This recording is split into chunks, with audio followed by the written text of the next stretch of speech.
to the ninth day of this Coaches Education webinar organized by the All India Tennis Association in collaboration with the Sports Authority of India. So we're going to have Sania Mirza today. We are very excited to announce this. And I request Mr. Bishwadeep to come in and welcome Sania on behalf of the All India Tennis Association. Hi guys, I'm here. Hi, Sania. So nice to see you. To all the panelists, we are now in the more or less the final leg of our coaches education webinar that we've been doing along with the Sports Authority of India. The AITA and the Sports Authority of India have taken up this initiative. It's been a great success, as all of you have seen. And today we have a very special day and a very special guest, as all of you know. You've been knowing it for a while. She's the perfect amalgamation of perseverance, of grit, determination on the one hand, and style, class, and international recognition on the other.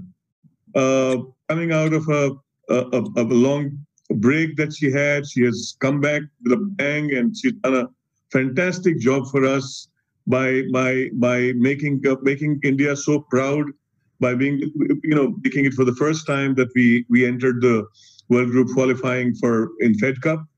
Congratulations, Sania, for this brilliant performance. And I would also like to sort of, she's obviously been one of the most famous, decorated, inspirational sports persons of this country, and also one of the favorite daughters of India. So we are really proud to have you here, Sania, and we look forward to a very, very interesting session between you and Suresh, and also Narsingh would probably join in with some questions in Hindi. And on the screen, you can also see on the panel Mrs. Lalita Sharma. She is the Regional Director of Sports Authority of India in Sonipat. She's, along with all of us, she's also a big fan. So thank you so much. So I'm handing it back to Suresh, and let's look forward to another fantastic session. Thank you so much. Thank you, Vishwadeep. And Sania, welcome to the session. On behalf of all the coaches, I extend a very warm welcome to you. Thank you. Yeah. How is Izan, Sania? Izan's fine. Izan is a handful now. He's 18 months, so he's all over the place. He doesn't sit even for 1 second. So I don't have to worry about my fitness. That's for sure. So you have 4 more months to go for the troublesome 2 to start. 6, yeah. I mean, he's 1.5 now, so 6 more months. Oh, okay. So you're going to have hands full. How are you going to manage this plus being a professional tennis player? Just the way I managed everything else, I guess. I think it's just something that I'm lucky enough to have enough help around me as well. I think that is a huge plus for me. And, my mom and my sister have played a huge part in trying to obviously give me as much help as possible. Even when traveling, I have, a nurse who travels with me, and I have my mom who travels because, he's at a stage where he kind of needs a lot of people around him. And also he needs someone to watch him all the time. So I think that, but I do think that, for me, like a lot of people questioned it even when I was trying to make that comeback, how did you find time to lose the weight? At the beginning, there's so much that happens with your body after you give birth and stuff like that. And there are so many changes that happen. You sort of just have to adapt, I think, and you just have to sort of find a way. You have to take out 2 hours of your day somewhere, in those 24 hours and sneak them in and try to find that balance, because it's also good for your own sanity as well to just find time for yourself. Yeah, absolutely. Totally agree with that. So you've been a world champion, so it shouldn't be a problem for you balancing things. You must have balanced so many other things, actually. So I mean, I don't know. I think that balancing comes a lot more naturally a lot of the times to women, because I think they are used to balancing a lot of things. They take care of homes, they go to work, they have kids, and especially initially, I think kids and stuff are a lot more dependent on the mothers than they are on the father, especially in the initial stages. Yeah. So, I think that women sort of have that knack of trying to, being able to balance it probably comes a lot more naturally to them. Perhaps, I don't know how many men are going to agree, but I think a lot of women will agree. No, I told you, I don't know, you have certain skills, which is, I don't know, very difficult to exactly. duplicate by I men. mean, I think there's certain skills that are different in men and women. And I think multitasking is something that comes maybe a little bit more naturally to women than it does to men. Totally. We all know that weakness we have. Don't point it out. Now, you're talking about your mom. We would like to hear, because I know she, when you were traveling as a kid, under 12, under 14s in the Indian circuit, I've seen your mom travel with you, and she was like, she was a great person. The way she talks to you after matches, before matches, and things like that. I'm sure she played a great role in your career. Could you highlight a little bit about her role? I think that tennis, I can speak for myself because I played tennis. I think tennis is such an individual sport from the outside, but on the inside it takes so much of a team effort to get it together. I think that without your family, without all the sacrifices of your family, of your coaches, of your trainers, of your physios, of your dietitians, I mean, literally everybody plays a team effort in you reaching and being the best tennis player that you can be.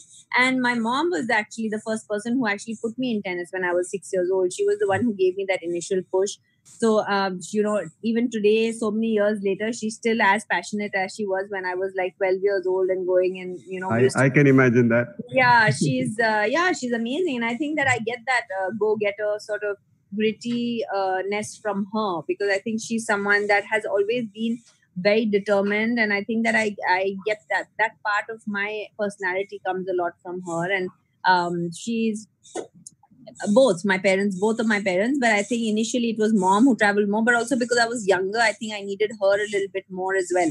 So she used to travel a lot with me. We used to travel in trains for 2.5 days to reach to tournaments, whether it was to Delhi or to Guwahati or like all kinds of places to go and play under 12s, under 14s. Yeah. So moms play a huge role in women's tennis all over the world, isn't it?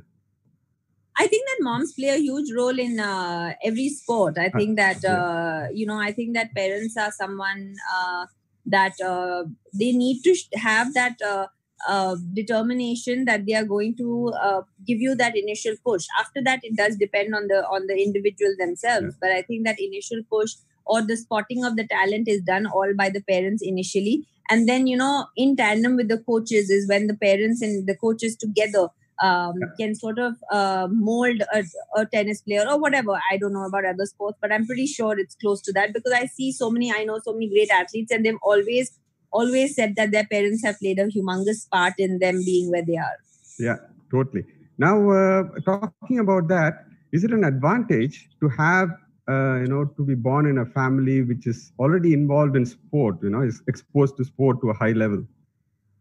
I think that the mindset is slightly different, that when you have a family that loves sport, I don't know if it's exposed to sport, but I think it's very important to love sport to become good at it. And I think that if you don't love what you're doing, it's going to be very difficult to be the best that you can be, because to find that motivation day in and day out, to every day wake up in the morning and do the same thing. Tennis is really, or for athletes, our lives are really monotonous. I mean, we have to do the same routines every day. We wake up every morning, we eat the same kind of food, a little bit different here and there, but there's not a lot of change that happens. There we do the same warm-up, the same practice, the same forehand, the same backhand. So, I mean, it's a really monotonous. So if you don't love what you're doing, it's going to be very difficult to wake up every morning and do the same thing for like 25, 30 years. Yeah. So I think that it's very important to, understand that coming from a sport-loving family, I think gives me an advantage, because they sort of understood. And sport was always a big part of our family. And it didn't really mean that we needed to be a number one in the world. That's not what sport meant. Sport meant that we needed to learn from the victories and the defeats, and from what sport taught us, even at the very basic level of when we were playing, whether it was for school, whether we were playing for the state, whether we were playing under 10, under 12. I think we always took pride in playing sport, and we always took pride in the fact that, we love sport. And I think that sport taught us so much that maybe even education sometimes didn't teach us. Yeah, totally, Sania. Well said. And I'm going to take a clipping of this and put it on YouTube and share it all over the place. Please, I do think this side of the world definitely needs this clipping to be played a lot, because I think especially totally. The amount of girls that are their talents are sacrificed in because they need to study or they need to learn other things that a girl needs to do. I think needs to be understood that sport can teach you so much, and it can teach you so many life skills. I think people will be really surprised. Yeah, absolutely. So especially what you spoke about, the outlook about the sport and the winning and the losing, the passion for playing, to compete. It's so important to mold a champion, If people are too focused on winning, I'm sure you would have had too much difficulty at every crucial juncture in every match. Yeah, I think, so it's a funny story. So when I was younger, I didn't really, even when I was like very, very small, like I was 9-10 years old, I always played above my age group. So when I was 12, I was playing an under 16s, and when I was 13, I was playing in under 18. So I was always playing with older kids. And whenever people used to lose, I mean, obviously, a lot of kids used to cry when they used to lose. And I, for one, I never used to feel like crying when I lost a match. I didn't think that I needed to cry. I would be sad, but I would not feel like crying. So once a parent came to my parents and said that, and I was there, and they came and said that, why doesn't she ever cry when she loses? Does she not feel bad that she's losing? And my parents, my dad and my mom looked at that other parent, and they just said that because for us, tennis is a part of my life, and it's a part of our lives, but it's not our complete life. And she knows that there'll be another day, and there'll be another day to fight. So this is what was instilled in me since a very young age, that we need to know and understand that no matter how many downs you have, if you work hard and you put in the hard yards, the next day you can come out and win. And that's what sport really teaches you. It teaches you to never give up.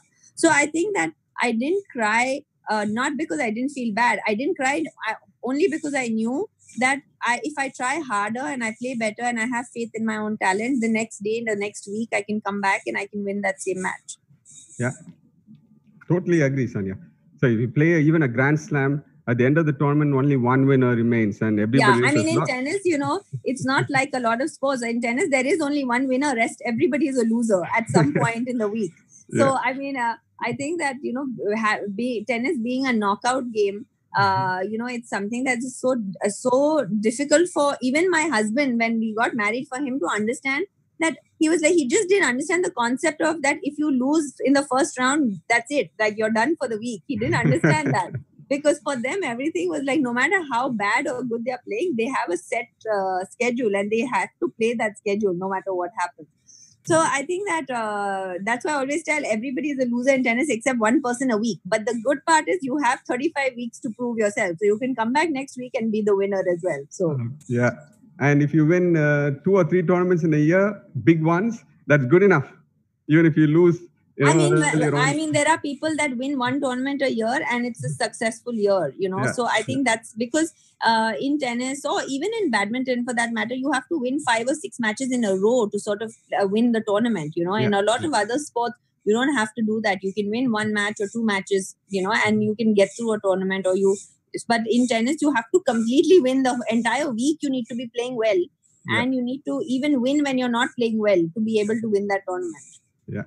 And all this comes from the parenting, from the start, how the parents are with the I definitely think so. I think that, not putting enough pressure. Like, I think that it's very important not to completely put your entire hopes and pressure on the child, because I think it really affects them. And I think it affects the children more than you can imagine, that they feel that they are letting their parents down, when you put that much pressure on them. Yeah. It's there's a very thin and fine line between being encouraging and putting pressure. And I think that balance needs to be found by the parents themselves, because the child is too small at that point, and this needs to start at a very, very young age. Yeah.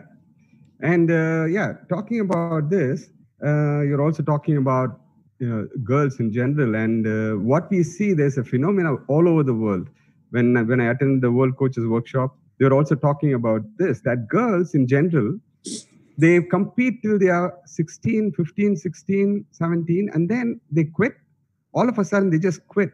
Most of the girls who have played with me, they get into college, until school they are playing, continuing to play. Once they get into college, they just quit. Do you have you ever thought about this, or do you know about this phenomena, or do you know Yeah, why? I think that I think that is a much deeper problem, and I think it's not as on the surface as like, oh, they quit when they are 15, 16. I think that the deeper issue is that sport in general in this side of the world doesn't come as naturally to parents to say, okay, I have a daughter, I want her to become a professional athlete. I don't think that's the first thing that a parent thinks when they have a daughter. I think the other things that come to their mind is we make her a doctor, we can make her a, whatever, a lawyer, or, she can be a housewife or a homemaker or whatever.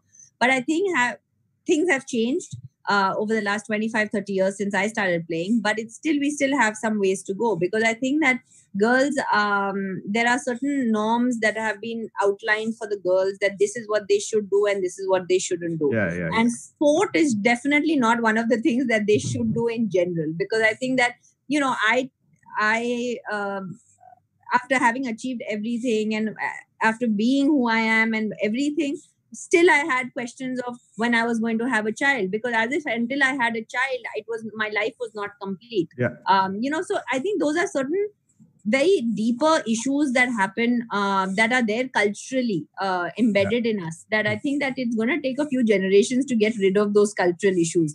But I think that one of the reasons is because by 15, 16, they think, acha, abhi badi ho gayi hai. Now the girl has become big, she'll become dark. Who's going to marry her? Yes. There are other issues that come into the head, and it's probably not the parents all the time. A lot of the time, it's the uncles and aunties and the padosis who are sitting. And I mean, I promise you, I've had hundreds and thousands of those in my life, where they thought that I was going to become dark and nobody would marry me. Or, what is she doing? She's going to become a tomboy. Why are you letting her going out and playing?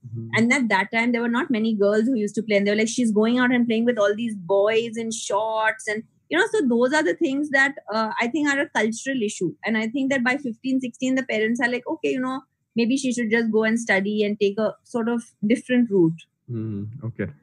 Yeah. What you said is totally right about the social pressures on the girls in trying to behave like a girl, to fit into that thing. And I'm sure your mom was there, and the most difficult thing for her was to deal with this. I don't know if it was that difficult. I think that it was what we were doing was against the norm of what was going on, especially at that time when I started playing tennis. I'm 33 today, so I started playing tennis when I was 6.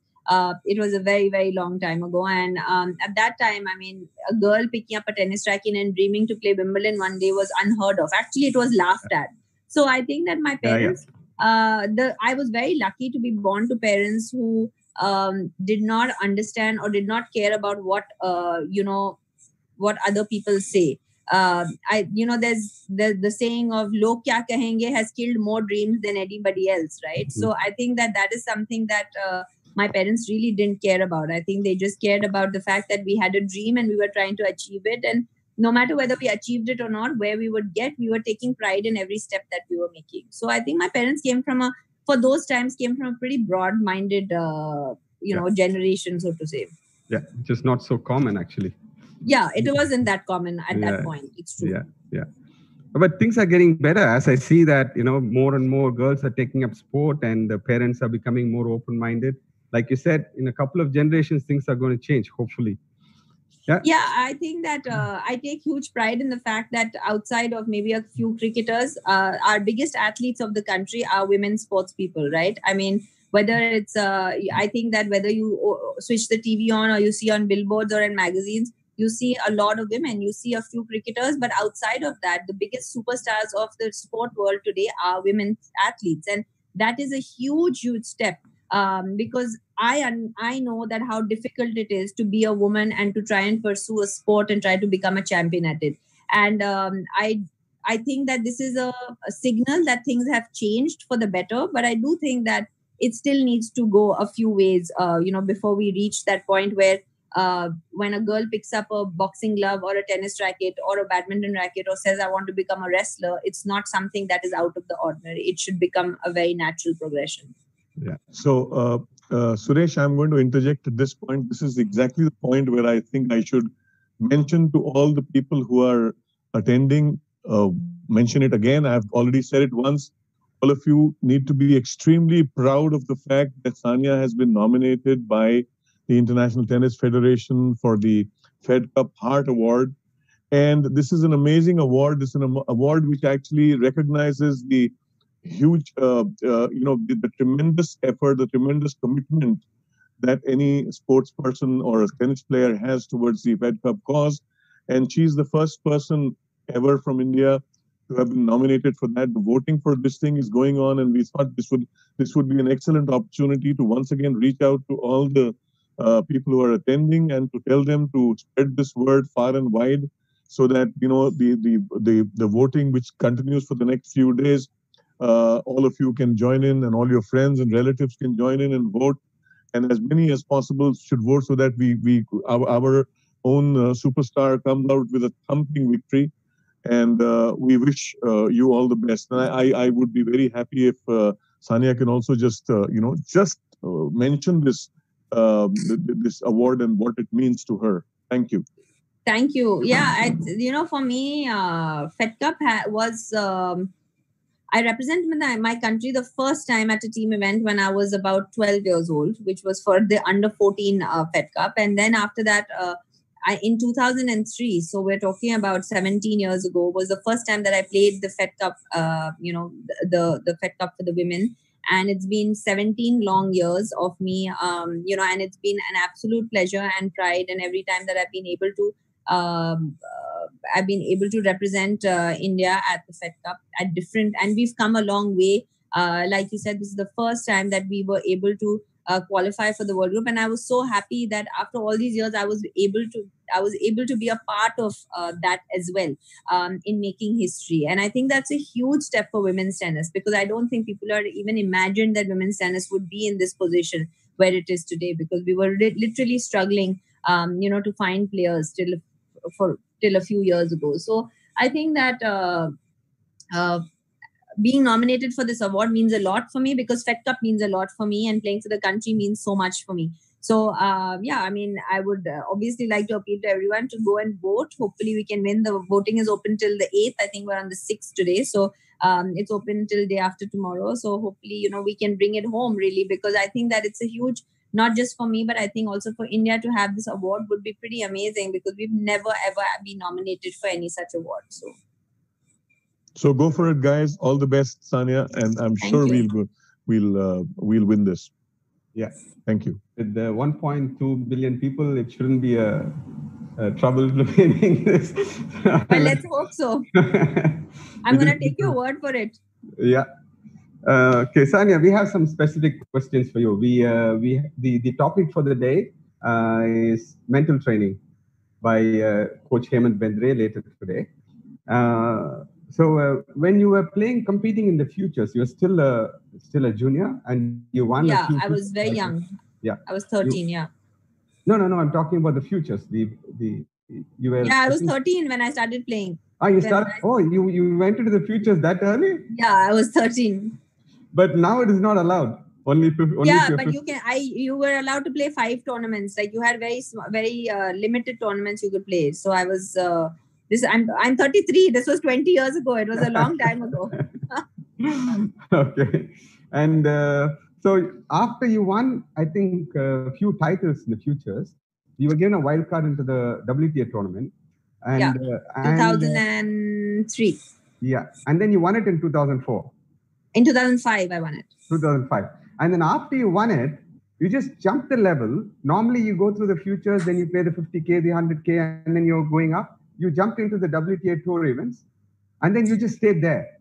Yeah, actually what happened was that at the end of 2004, I was around 150, I think, if I can remember correctly. I was, vaguely around there. And at that point, I think they still have it. There used to be a wildcard playoff tournament that they have at the end of the year to get into the Australian Open. And, the top couple of players from every country of Asia would have the opportunity to compete at that tournament. And if you won that tournament, you would get into Australian Open as a main draw wildcard. So I remember I was playing that tournament in Uzbekistan, and I had competed in that the year before as well. I had lost in the quarterfinal, I think. And then in 2004, I was about 150. So I was kind of on the verge of making that breakthrough of being, top 100. But I think this wildcard tournament definitely gave me that very big nudge that was going to happen. So when I did play that wildcard tournament, I happened to lose to Lena in the final. But at that point, to my luck, Lena actually got in by the end of the year. She already made it to top 100, so she got in to Australian Open by herself with her ranking. So she didn't need the wild card, and I got the wild card because I lost to her in the final. So when I went to compete at the Australian Open, I happened to win a couple of rounds the first time that I played the Australian Open. So I think that's where that huge jump came from straight away from about 150, 140 in the world. I went straight to like about 70 or 60 within a period of about 2 months. So with that one tournament, and then once you compete at that level, and then I played Serena for the first time in my life. And, for me at that point, just to see Serena was like, one of the most amazing things that could happen. And then to compete against her, and it gives you a different kind of confidence mentally. It gives you a different kind of jump, a different kind of pull. You just feel that you can compete against the best, and you can be the one of the best. So when I competed against her, I was able to play a decent match. I came off. I was very proud of myself to play the third round of Australian Open at that point. And straight after Australian Open was at that point, I think it used to be, we played Fed Cup again, which we usually play after Australian Open, and then we went to play the WTA, which was happening in Hyderabad at that point.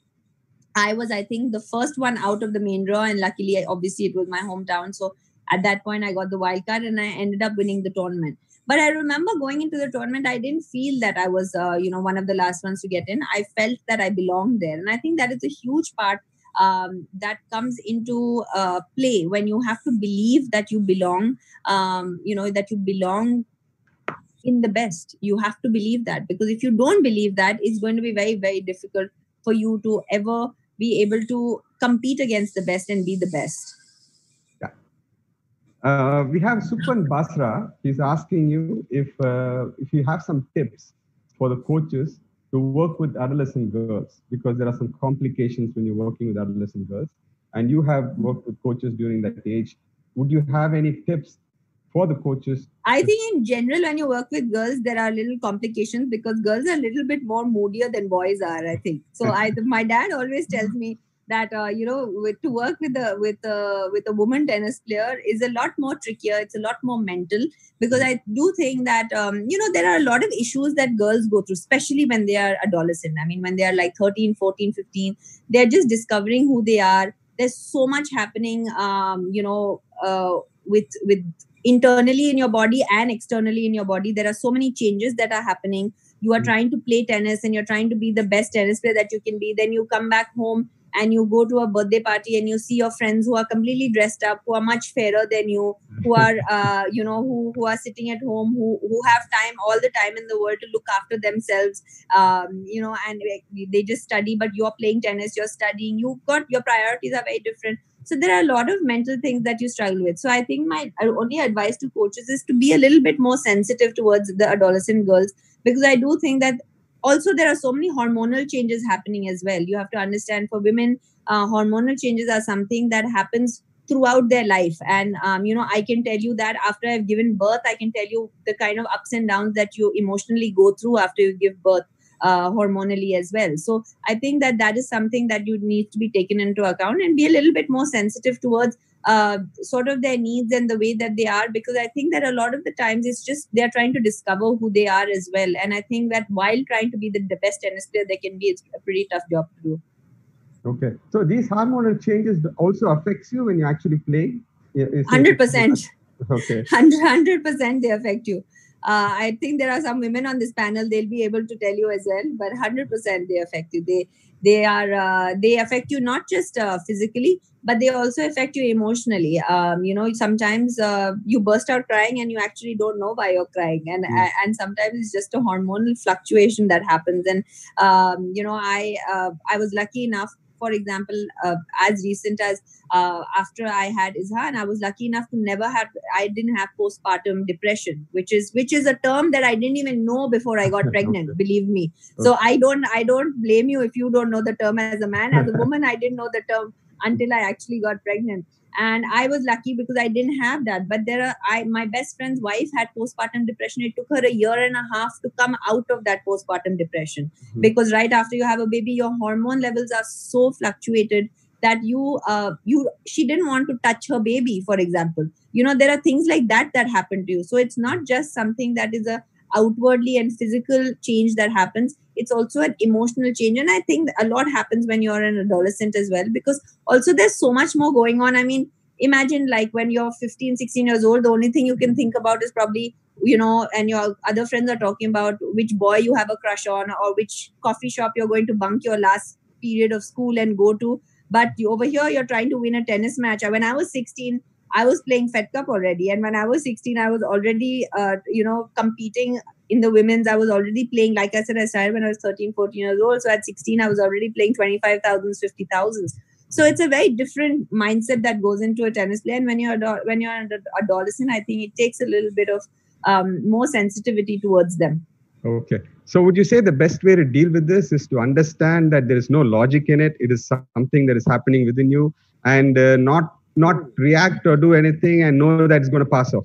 I think that you need to understand. I think that a relationship of a coach and a player has to be like friends. First of all, I don't think that it needs to be necessarily. I mean, the respect needs to be there between each other, but I don't necessarily think it needs to be like, oh my God, I'm your teacher and you have to listen to everything that I'm saying, and if you don't listen, you're going to be punished. I think that's a very old school way. That's not how I look at coaching. I look at coaching as you need to be able to be spending, because you spend the most time with your coach more than you do with your own family. You're going to spend so much time with your coach. We are on the court for 7-8 hours a day, and we are spending so much time with you. I should be able to confide in you. I should be able to be your friend. And I think the coach needs to be my friend as well. And I think that really does help. And I think that once that relationship and that friendship has been formed, I think it'll be anyway easier to understand what a particular person is going through emotionally or physically, because I'll be able to tell you that today I don't feel like practicing for 4 hours. I feel like playing only for 2 hours because emotionally I'm feeling drained, for example. Mm-hmm. So, but that trust and that friendship will come only if if you build that sort of friendship or relationship with each other. Yeah. Totally, because one of the main things for a player to make it big is to step outside your comfort zone on a regular basis. And, when the kids are not ready to do that, the coach has to be there to push them.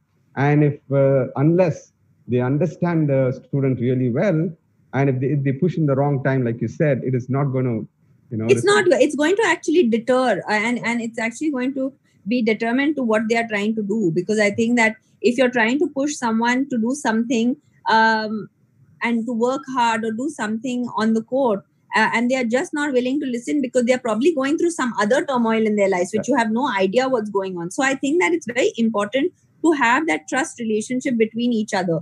And for me, I think that, like when my dad has been someone who's been around my life as a coach all my life, and I think that's actually helped our relationship as a father and daughter, for him to be my coach. And I know it sounds funny because a lot of people say it ruins their relationships as a father and daughter, but mine, it has helped. It's helped us be friends. And me and my dad are, so close because of the very fact that of the amount of hours we spend together on the court, but also he knows what to tell me when, and he knows when to step back, because that's just because he understands me to that level. Okay. We have just a couple of last questions from my side. Sukhwant wants to know, what is your routine between points? The 20-second routine, do you change it in crucial times, and do you have a different routine at different times? Or no, I don't actually have, like, I'm not so set with my routine. I mean, I usually don't take so much time between points, which is not great. I recommend people should take time. I take like about 12 to 15 seconds unless it's a really long point. I like to play with we play with 6 balls in play usually. So I do have some of my favorite balls in those 6 balls. So that's part of my routine, is to select one of the balls that I do like to serve. I try to take the newer ball, so that is one of the parts of my routine. I don't really have any of the other routines of not stepping on the lines or any of those things, which a lot of other tennis players do. I don't really have that, but I do. I know that before an important point, I try to take my time and try to just understand the situation I'm in. So that is just part of my routine. But I don't really have something set that, okay, this is what I do exactly. I don't have that level of OCD a little bit. So I call it OCD. Okay, because we are teaching people to go through routine. You call it an OCD. Now I have to think about it now. No, I think that I honestly don't believe that. I think that you should teach them to take their time. I think that because that's something that I don't do, and I know it's my weakness, and I try to work on it when I play. But I think that it's important to teach them to maybe analyze a point just before they play it, to sort of understand, okay, it's a 30 all, it's a big point at 5 all. This is what I should do. I should try to get my first serve in. I think that's what taking time. But I think that whatever works for each person is different. I don't think that you can say, okay, if this routine works for this person, it will necessarily work for the other person. Like a Maria Sharapova, you know exactly what she's going to do between 2 points. For example, she's going to go, she's going to turn her back towards you. She's going to go towards the linesman. She's going to look at her racket string. She's going to turn back. So that is a routine that works for her. That necessarily doesn't work for me. So I think that's just the way it is. I think what works for one person, but I definitely do recommend you should tell the kids to take their time, because that is something that will help them reset after they have a long point, after they have a bad point or a good point. It will help them reset, because as we know in tennis, every point is a new point. It doesn't matter what you've done on the last point. Yeah, absolutely. So the last question from my side, Sania. I'm sure Izan is going to pick up one sport or the other, and you will want to make him an athlete. Do you have a plan to develop these athletic skills in the next 10 years or so? You will laugh, but actually I don't have any plans to make him an athlete, and neither does my husband. Both of us constantly say, oh my God, like the amount of hard work that we have put in and our parents have put in. I always tell my parents, I don't know if I'm going to be able to do what you guys did for him. I honestly, we joke about this, but he's 1.5. And he's got some incredible hand-eye coordination. And at 1.5, it's very, very impressive. Like if you give him a bat in the hand, and you just roll the balls, he makes contact with every ball. I mean, I don't know how he does it. I just showed him once and he just started doing it. Obviously, it must be the genes a little bit, I guess, that he gets from the parents. But I want him to do whatever he wants. I think there's a lot of, there'll be a lot of pressure on him. And I really don't want him to ever go through that feeling of feeling that pressure, because both his parents have been able to achieve a few things in their life. And it's going to be difficult for him to always be compared to them. So I'll be happy if he picks up a third sport. I'll be very honest. I don't mind him picking up golf or, he loves the water. He can be a swimmer or something. Yeah. But he does have good hand-eye coordination. And I honestly think that naturally he is a bowler, to be very honest with you. More than hitting the ball with a racket or with a bat, he loves to throw the ball. He just sees the ball and he wants to throw it or he wants to kick it. And that's what comes most naturally to him. He just wants to throw everything. He goes off the balcony and throws off everything that we have. Like he just wants to throw things. And he's like, so I think that naturally he's more of a bowler. But don't decide yet. It could be serving also. No, I'm not. I'm not deciding. I'm saying it's a third sport. I'm saying golf. I'm going for golf. Okay, thanks a lot, Sania. We would like you to answer some questions in Hindi. I can try. Yeah. Nothing. Over to you. He's on mute. You're on mute. Yeah. Hi, Sania. Hi, how are you? कैसे हैं आप? मैं ठीक हूँ, thank you. आज बहुत सारी बातें सुरेश से आपने करी और उसमें जो मेरे भी क्वेश्चन बहुत सारे थे वो काफी कवर हो गए हैं और साथ ही मैं ये कहूँगा कि आपको और आपके पेरेंट्स को मैं मुबारक दूंगा कि जो आज भारत के लिए सानिया मिर्जा मिली है हमारे को, वो पेरेंट्स की बहुत बहुत शुक्रगुजार हैं हम लोग, और सारे कोचों की तरफ से इंडिया के मैं आपको और आपके पेरेंट्स को बधाई देता हूँ कि ऐसी सानिया और भी मिले हमारे को। Thank you. आपने कहा कि अभी आपकी टेनिस शुरू हुई थी छोटी एज में, जैसे मैंने भी देखा आपको अंडर 12 अंडर 14 जब आप दिल्ली आया करती थी खेलने के लिए टूर्नामेंट्स, हम लोग अक्सर देखा करते थे, और आपकी जो एक कला थी कि मेरे को फोकस रहना है हमेशा, एंड दैट एज स्पेशली, और आपने कभी पीछे मुड़ के नहीं देखा। एक फोकस जो था आपका वो हमेशा के लिए, वो जो आज भी दिखता है जब आप मैच खेल रही होती हैं, उसको आप कैसे मेंटेन करती हैं? मेरे ख्याल से आई थिंक कि आपको थोड़ी सी मेंटल ट्रेनिंग की भी जरूरत पड़ती है। मैंने एक दो साइकोलॉजिस्ट से भी बात की थी, लेकिन as a young girl I think my parents जो थे उन्होंने मुझे उस मेंटल ट्रेनिंग पे वो किया था कि आप जब भी कोर्ट पे उतरेंगे, जब भी आप मैदान पे उतरेंगे, तो आपको अपना 100% देना है, चाहे आप हारो या जीतो। उसके बाद आपको जो करना है आप करो, आप हंसो, आप बाहर जाओ, आप दोस्तों के साथ जाओ, लेकिन जब आप ट्रेनिंग कर रहे हैं या जब आप कोर्ट पे हैं, उस टाइम पे आपको अपना 100% देना है। And that is a mentality that I followed always. मेरा हमेशा से यही था, चाहे मैं 12 साल की भी थी, आपने मुझे देखा है जब मैं बचपन से मैं जब दिल्ली आती थी खेलने, तो मेरे लिए जीतना इम्पोर्टेंट था, लेकिन मेरे लिए कंपटीशन ज्यादा इम्पोर्टेंट था। मेरे लिए कम्पिटिटिवनेस और खेलना और अपना 100% देना ज्यादा इम्पोर्टेंट था। And I think that is honestly a very जो सीक्रेट कहते हैं to success, it's a secret to success, that आपको कंपटीशन एंजॉय करना चाहिए, आपको वो फीलिंग एंजॉय करनी चाहिए, आपको फीलिंग में you should be absorbed by the feeling जब आपको खेल रहे हैं।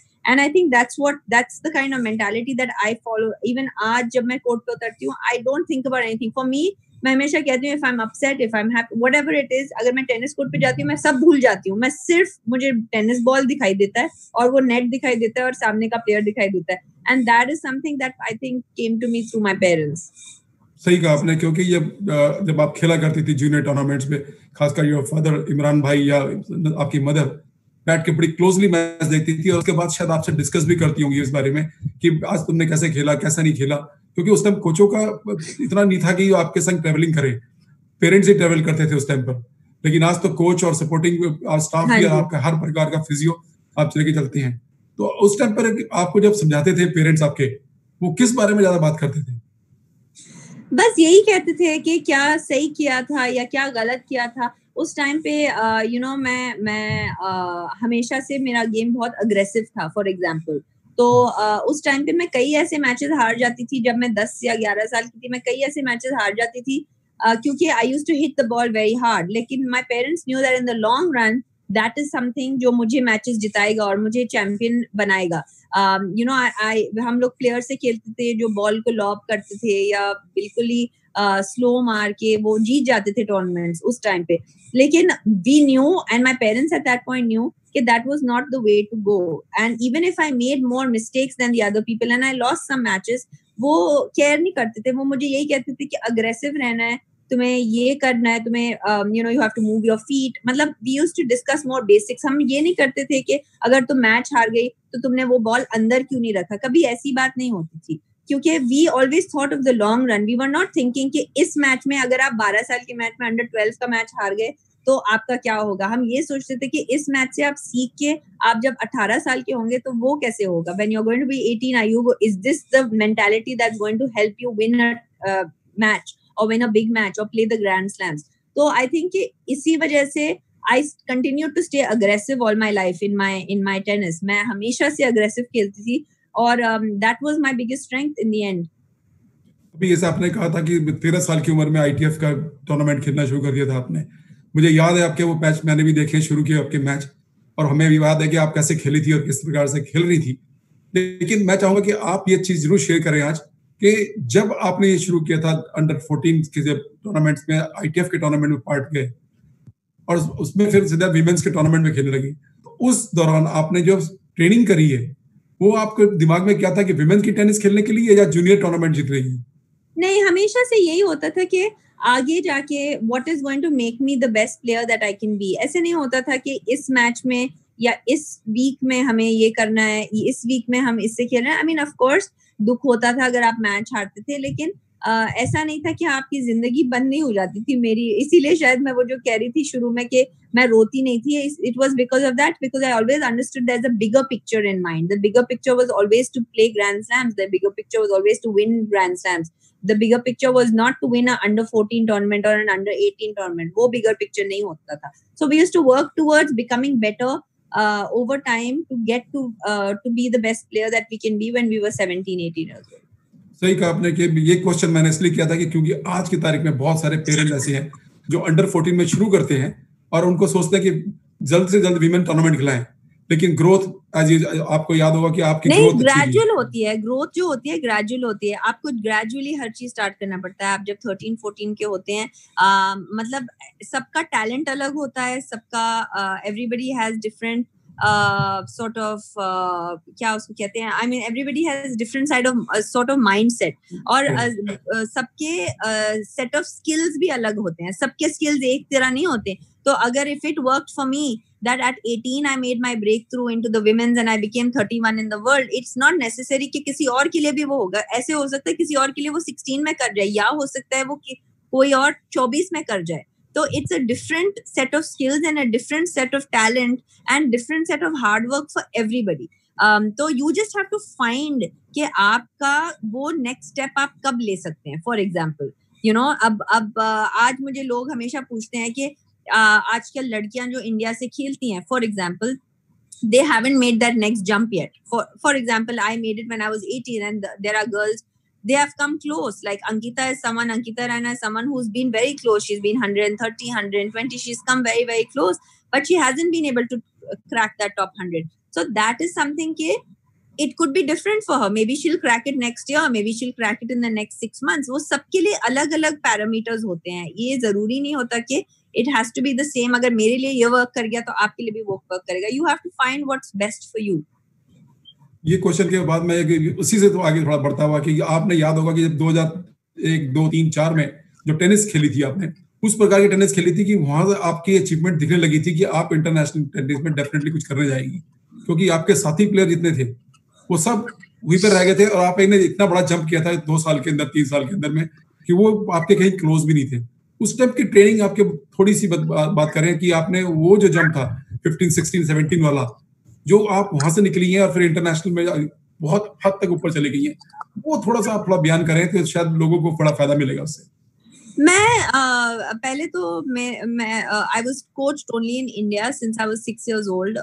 I only went out for coaching जब मैं I think 16 साल की थी, 15 या 16 साल की, and I went to Bob Brett and I went there to San Remo, Italy में, and that was very helpful for me क्योंकि मुझे उस टाइम पे पता चला कि ये जो हार्ड वर्क हम कर रहे थे, कितनी चीजें गलत कर रहे थे और कितनी चीजें सही कर रहे थे, उस टाइम पे हमें पता चला. और वो 8 या 10 साल के बाद, and I think that's one of the problems जो आज की हमारे पास हैं कि यू नो कभी कभार हम थोड़ा लेट हो जाता है. अगर मैं और 2 साल बाद जाती थी तो शायद थोड़ा लेट हो जाता था मेरे लिए, लेकिन मैं सही टाइम पे उस टाइम पे गई. So I was able to improve. मैं जब बॉब ब्रेट के पास गई तो आई चेंज माय बैकहैंड. मेरा बैकहैंड का स्विंग अलग हुआ करता था और उस टाइम पे आई चेंज माय बैकहैंड. तो जब मैंने बैकहैंड चेंज किया, it made a huge difference to my life, it made a huge difference to my tennis. And then उसी 2 साल के अंदर मेरा वो ब्रेक थ्रू ईयर हुआ 2005 में. तो I must have gone around 2003 और something.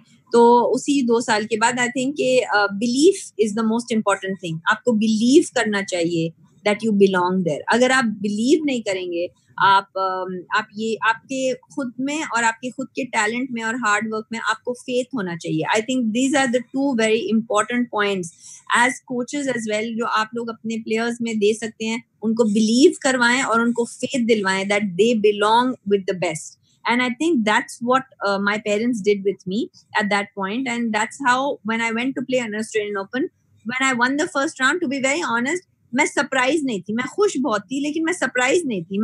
I believed that I was supposed to be there. I believed that I was going to be able to win that first round. तो जब मैं 2 round जीती हूँ and I played against Serena, it gave me so much confidence. And like I said earlier, I think that was one of the reasons मुझे वहाँ पे थोड़ा सा वो सेल्फ बिलीफ भी आया जब मैं हैदराबाद में WTA खेलने आई कि मैं अगर सरीना के साथ कम्पीट कर सकती हूँ तो मैं सबके साथ कम्पीट कर सकती हूँ, फॉर एग्जाम्पल. बिल्कुल सही कहा आपने. और आपकी जो टेनिस है, जो आपकी मशहूरी है, खासकर टेनिस के अंदर आपके तो खैर ओवरऑल टेनिस बहुत ही बढ़िया है, लेकिन सबसे बड़ा वेपन आपका जो फोरहैंड है जी, इसके लिए आप मशहूर हैं कि अगर बॉल थोड़ी भी लूज मिली फोरहैंड पे तो सानिया का पॉइंट है। सो वो थोड़ा सा बताएं कि आपने जो कुछ इसके लिए क्या स्पेसिफिक ट्रेनिंग करी है, या आपने कुछ ऐसे ड्रिल करे हैं कि जो आज बच्चे भी जो आपके जो दिख रहे होंगे, जो इसके कोच दिख रहे होंगे, इसके बारे में जानेंगे। आपका वेपन स्ट्रोक जो फोरहैंड है जो आज भी मशहूर है, उसके बारे मैं में ऑनेस्टली बताएं। बताऊं, जो फोरहैंड मेरा है ना, जब मेरे पास थोड़े कुछ फोटोज है जब मैं 8 साल की थी या 7 साल की थी, जो मैंने 6 में टेनिस स्टार्ट किया था, when I was 12 years old, मेरा और आज का फोरहैंड के जो फोटोज हैं वो एग्जैक्टली सेम है। There has been no difference मेरे। सो आई डू बिलीव जो मेरा फोरहैंड है is a lot to do with being natural. मेरी नेचुरल एबिलिटी है। लाइक अगर आप मुझे कहें कि आपको किसने ऐसे सिखाया, मैं आपको नहीं बता सकती, क्योंकि मैं एक्चुअली पहले बहुत ही यहाँ पे जितने टेनिस कोचेस है वो ऑब्वियसली जानेंगे मैं जो कहने जा रही हूँ, मेरी बहुत ही वेस्टर्न ग्रिप हुआ करती थी। मैं ग्रिप ऐसे पकड़ती थी बिल्कुल। I used to face my back of my wrist to the racket, to the net.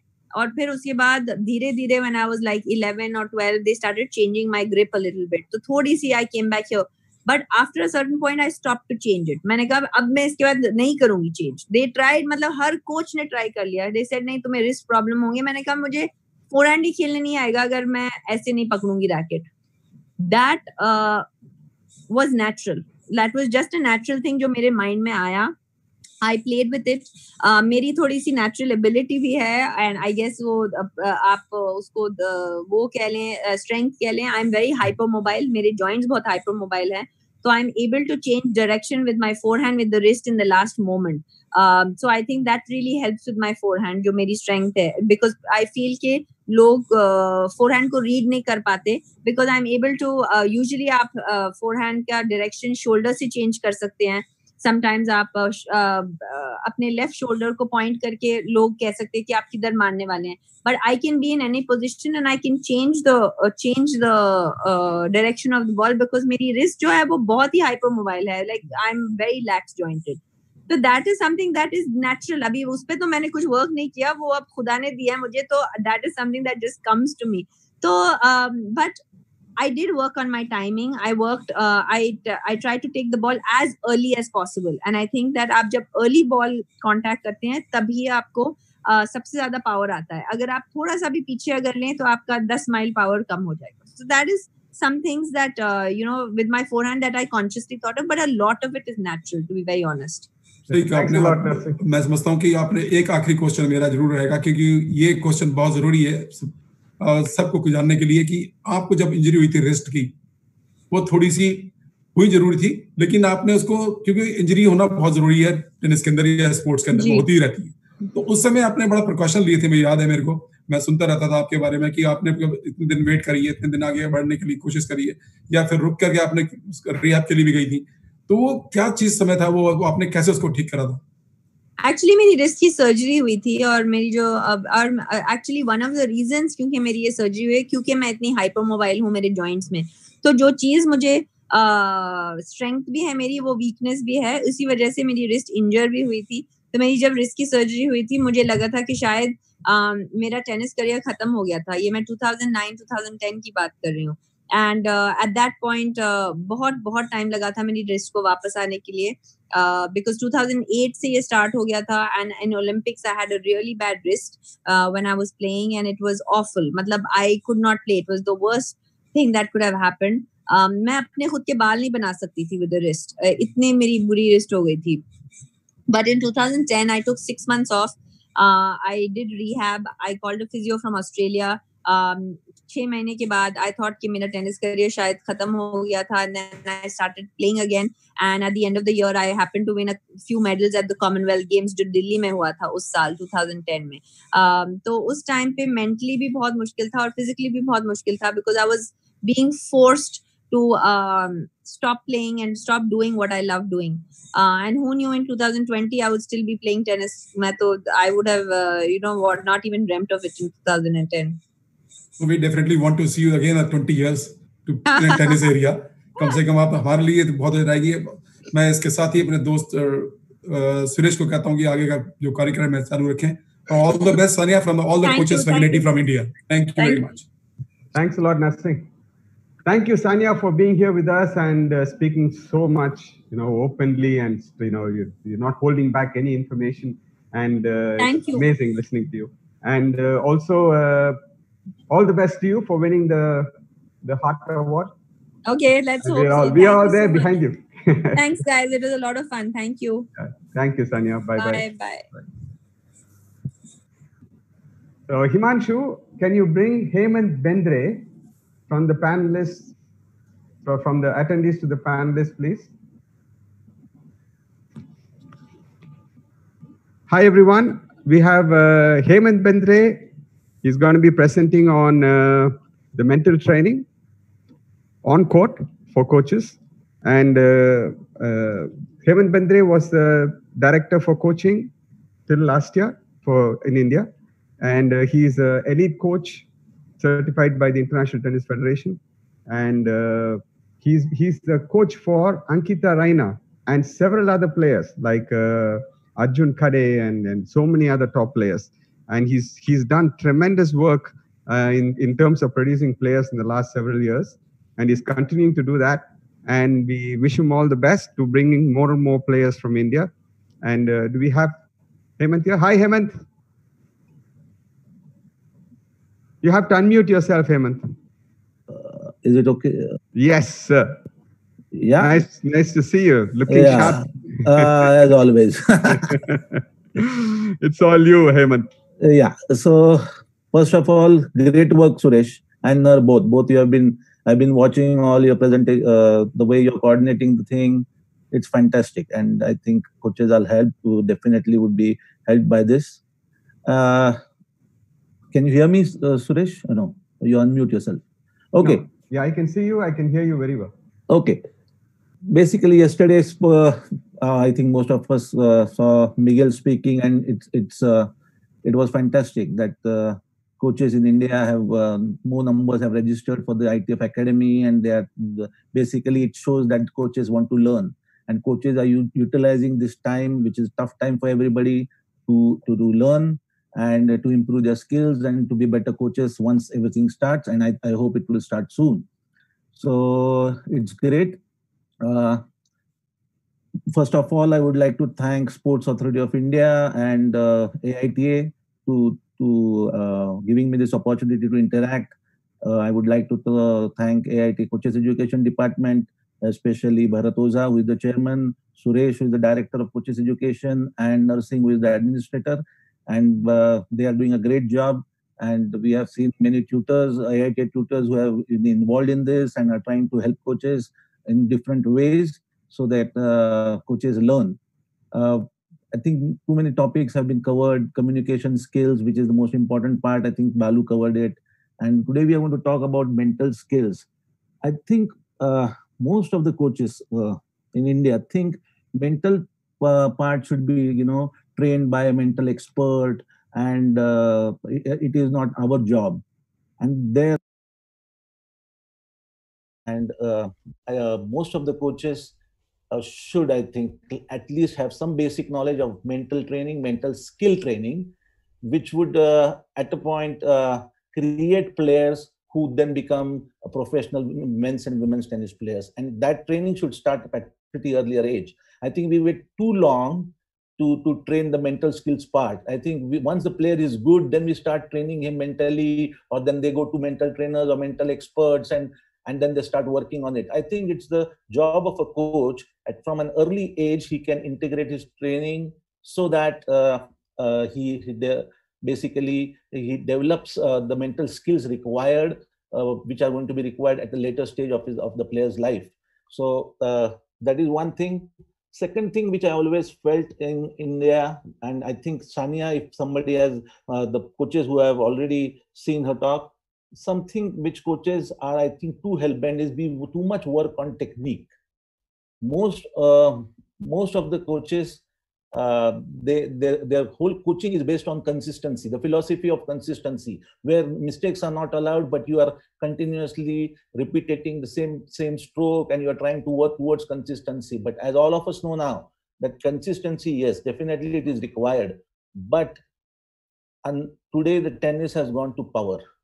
today is power tennis. And if you want your players to play at professional level, then 100% you will have to change your philosophy from consistency based approach to power based approach. And if you want to convert this from consistency to power based approach, I think the most important thing you have to install in players is allowing mistakes, is that fear of mistakes. Making mistakes should be taken out of them, because if once you are trying to achieve power, definitely you're going to compensate consistency, you're going to compensate control, and there will be more mistakes, and you will have to make sure that players are fearless. That's what I think Sania said just a few moments ago, that the fear of mistakes, the fear of failure, if we can remove from the player from an earlier age, and they start expressing in a better way on the court, I think that is what today is required from Indian coaches. We always have been talking about the players are not having a proper transition from juniors to men's, and there is a lot of gap. There are so many reasons. Definitely, there are so many reasons. Finances can be the reason. Then the international exposure is the reason. Physical maybe is also a reason. But also, if we look at our coaching methodology, I think somewhere we are also part of that problem. That we are Indian coaches definitely teach technique in much better way. Till 14, our coaches do a great job of teaching technique, and players' technical competencies are definitely covered. But the issue is whether only technique is dominant in tennis performance. That is where we have to think. And we are only training at the technical aspect of tennis. So coaches should understand that technical competencies dominate tennis results up to the age of 14, and that is where our players are really good. The under 14, if you see Indian players, I think they have excelled. We are always played the world groups, and we are in top 8 teams of the world when you talk about under 14s. But what happens after that? And the problem is, yes, because of our approach of consistency based coaching, I think too much emphasis on technique is there. And that is what I think my whole presentation today is all about, where you have to make sure that the approach first is the change of approach of thinking from consistency based to power based. Secondly, also one thing I would here want to add is understand it's not the number of unforced errors which decide the match. Maybe you can reduce the unforced errors, but that is not going to decide the tennis result. What is going to decide tennis result is the ratio of winners and forced errors to unforced errors. So it is for winners and forced errors, the ratio of winners and forced errors to unforced errors. That ratio normally, if it's around 1, the match result would be favorable to your player. So hitting winners and forcing opponent to make error is what is going to also help, and it is definitely going to help more. So both of these things are needed. So power is important, and for power, mistakes should be allowed. You have to create fearless tennis players. This is one thing. So I think this approach, Suresh, you definitely agree on this, and I think that's what the coaches' philosophy nowadays is throughout the world. Yeah, totally agree. Yeah. So Nursing has always said that I should talk in Hindi, but I think sometimes it's very difficult to find appropriate words to talk in Hindi, so it becomes difficult. But I'll try whenever I can, and so other coaches who can be helped by talking in Hindi would definitely benefit by it. So just taking through to you my presentation. Before you go, Hemant, would it be possible for you to stress the same thing that you said about coaches needing to know some psychology so that they integrate it into every session in Hindi? That's maybe Nursing can talk about it or no? No, it's okay. If you can. Maybe at the end, I will try to little bit sum up everything in Hindi. Okay? Yeah. So, share the screen. Let me share the screen.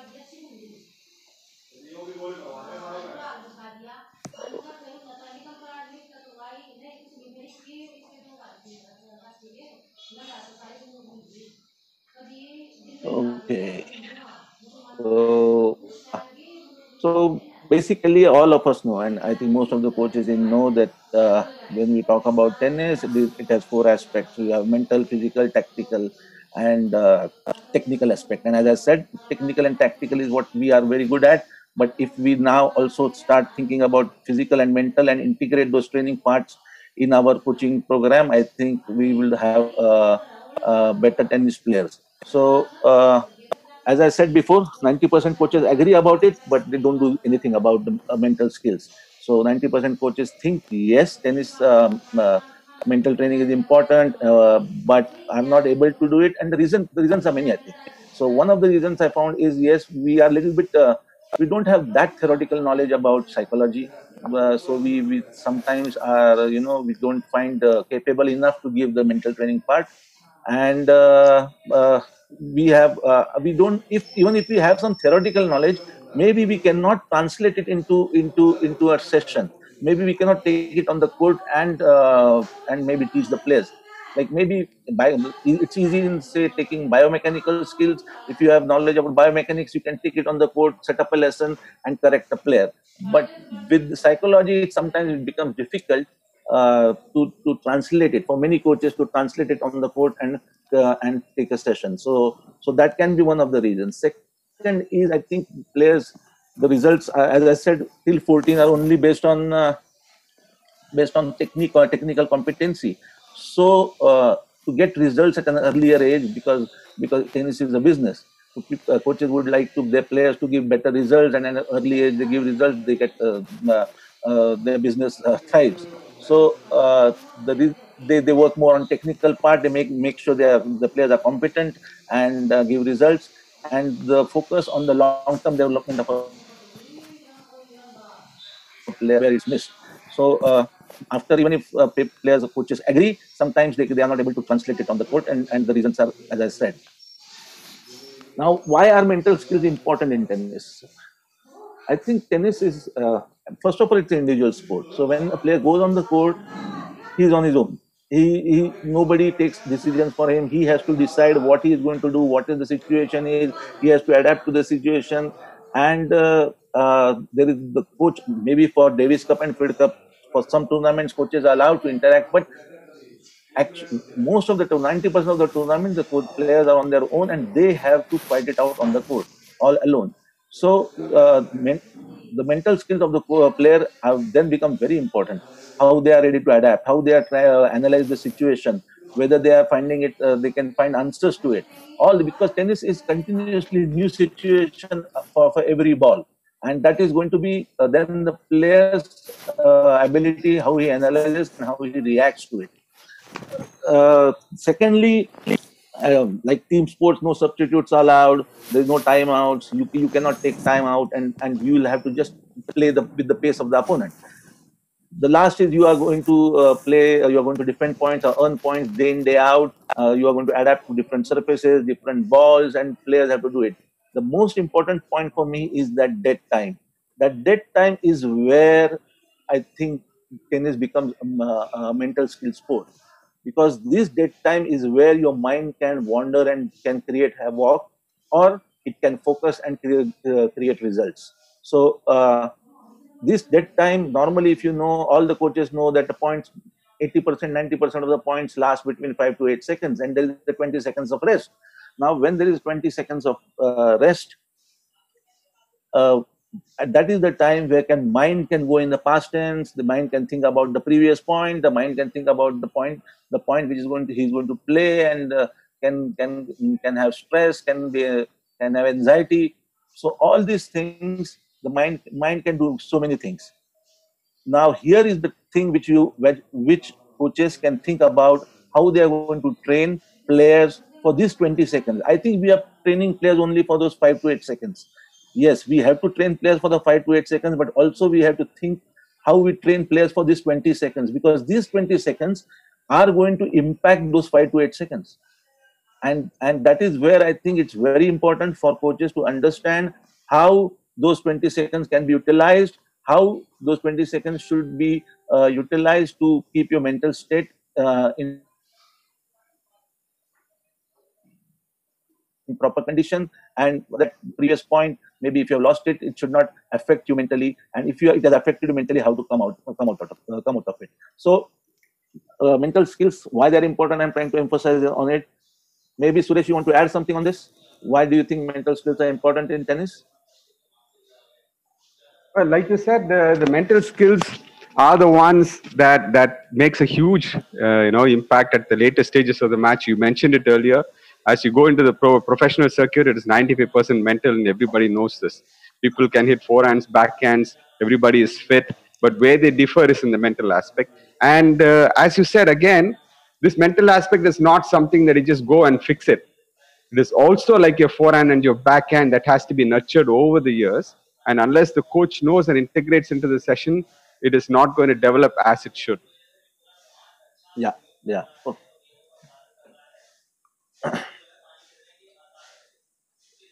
So when we talk about mental skills, I think all of us know, and we have at that basic knowledge all the coaches have, that motivation, concentration, control of thoughts, emotional control. These are the aspects, these are the skills required for, when we talk about a mental skill.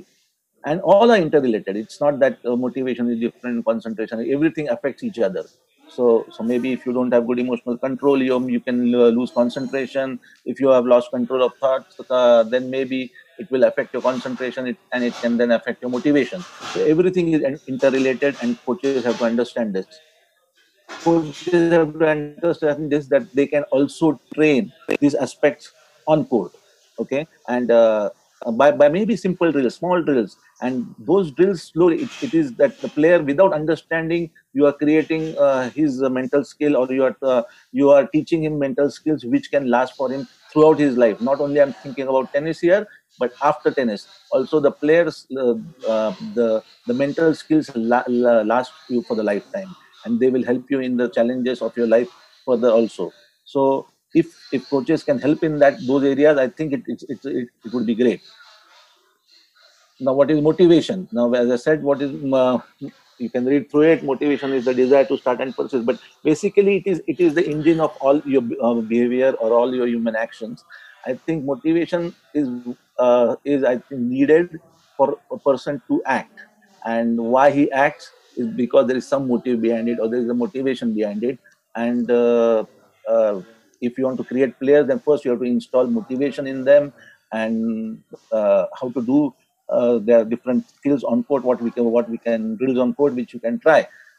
Then is concentration, which I'm going to definitely talk a little bit more, is the ability to be in present and focus on relevant cues. Now this is very, very important, to be present, yes, and focus on relevant cues. I've been seeing that players sometimes focus, but they are not focusing on the relevant cues, and concentration is only about focusing on the relevant cues. It's not focusing only on the ball. That is not focus. The focus is on the relevant cues and how to change the focus from one thing to another. That is important in tennis.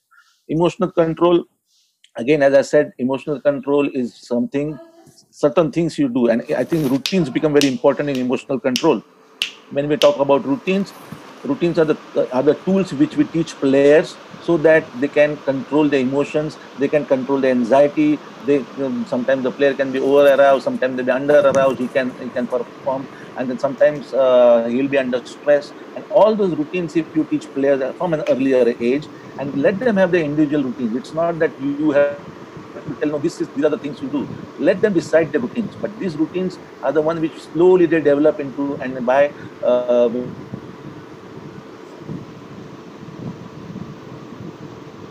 as Sania said, that the time is they should take time, but in that time what they should do should be the individual thing, and then they should try to do those things so that internal state is not affected. That is more important. Your internal state should always remain same throughout the match, and that would help you to give better results.